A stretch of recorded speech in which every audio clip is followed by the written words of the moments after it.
Today I'm showing you an upper body workout I recently completed. The simple layout allows the lifter to target the most muscle mass with minimal equipment through a push-pull approach, so let's hit it. First off, bent over rows, the definition of most bang for your buck exercise if we're talking about growing the back as a whole. Once you get into the initial position through a hip hinge, your entire body is challenged with great overall tension. But the magic starts when you roll that barbell loaded with heavy weights towards your hips.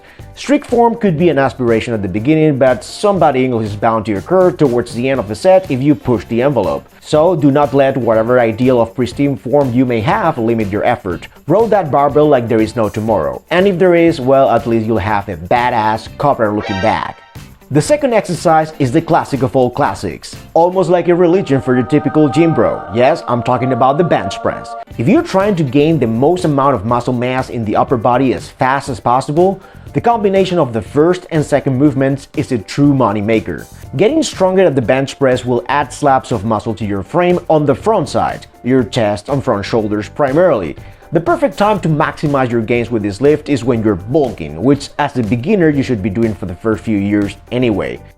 Once you are done with the two heavy hitters of the session, then you move on to lifts where the load is significantly lower. At this point, I think it would be a good idea to perform one exercise after the other, as in alternating sets. On this particular day, I went for inverted rows, but I could very well have chosen pull-ups as a great option to pair with the OHP.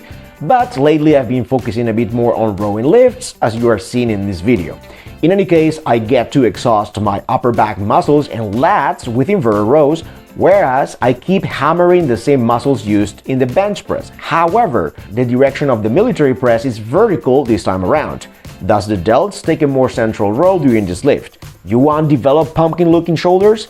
The OHP is the place to start. And at the end, I finish off the workout with another alternating set. Ring push-ups followed after Meadow rows. The former is a variation of a regular push-up. Instead of completing long sets of standard push-ups on the floor, I shorten the work time and go for this more difficult version. The higher demand for stabilization at the shoulders, as well as the longer range of motion I get by lowering myself in between the rings, makes this push-up a great candidate to emphasize the stretch position in the chest at the bottom, something that was lacking in the two previous pressing lifts with a barbell. As for Meadow rows, this is a fantastic alternative to single arm rows if you don't have heavy dumbbells at your disposal.